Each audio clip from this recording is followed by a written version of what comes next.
Economics जो optional subject है वो उसको लोग यूपीएससी एग्जामिनेशन में क्यों चूज़ करते हैं इकोनॉमिक्स।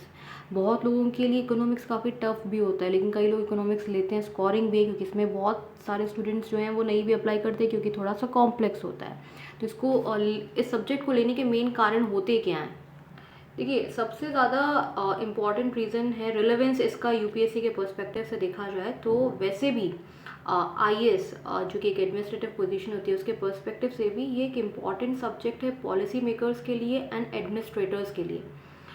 और इस सब्जेक्ट की, इकोनॉमिक सब्जेक्ट की जो नॉलेज है वो बहुत क्रूशियल है for making informed decision related to policy formation and implementation, जो कि इंडियन एडमिनिस्ट्रेटिव सर्विसेज में मेन रिक्वायरमेंट जो होती है, जिस पोजीशन पे आप बैठेंगे जाकर, उस पर ये वाला स्किल होना आप में बहुत ज़्यादा ज़रूरी है। और जो मतलब काफ़ी स्टूडेंट्स जो हैं वो इकोनॉमिक्स को की रिक्वायरमेंट को और इसकी इम्पोर्टेंस को समझते हैं और वो सब्जेक्ट को लेते हैं। इसके साथ ही साथ जो ये इकोनॉमिक्स ऑप्शनल सब्जेक्ट है ये काफ़ी स्कोरिंग भी है। Economics is a scoring subject and candidates who have a good grasp of the subject can score well in optional paper, thereby boosting their overall scores in the exam.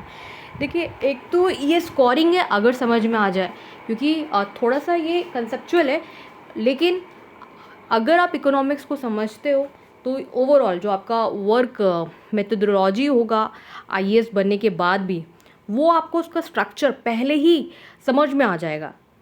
और कहा भी जाता है कि आईएएस बनने से पहले आईएएस बनने की प्रक्रिया स्टार्ट हो जाती है। मतलब इसका होता है कि आपकी सोच, आपके थॉट्स वैसे डेवलप होना स्टार्ट हो जाते हैं। इसके साथ ही साथ आप अगर देखेंगे तो ओवरलैप, मतलब क्यों ये इकोनॉमिक्स ऑप्शनल चुनना चाहिए हमें। Overlap, there is a significant overlap between the syllabus of economics and general studies paper, specially paper 3 economy of the mains exam, which can help candidate save time and effort in their preparation. साथ ही साथ मतलब ये है कि जो economics optional है ये आप अगर आप इसको पढ़ते हो तो जो पेपर 3 होता है इकोनॉमी का मेंस में, उसमें भी ये काम आ जाता है। तो इससे आपको मल्टीपल बेनिफिट्स होते हैं। और अभी जब मैंने ये वीडियो स्टार्ट किया था तब भी आपको मैंने बताया था कि इसके करियर प्रॉस्पेक्ट्स बहुत ज़्यादा हैं। मतलब अ background in economics can open up career opportunities in various government departments, international organisations and think tanks, मतलब कि नीति आयोग में भी। जो गवर्नमेंट है, मतलब आप इंडियन एडमिनिस्ट्रेटिव जैसी पोजीशन पे काम करने जा रहे हैं, directly you will be working under the top bureaucrats and your thought process, your working methodology, your brain should be boosted up to that level. तो ये जो मतलब ये सब्जेक्ट पढ़ने से ही करियर प्रॉस्पेक्ट्स भी बहुत ज़्यादा ब्रॉड हैं अगर आप इस सब्जेक्ट को समझ लेते हैं पहले से।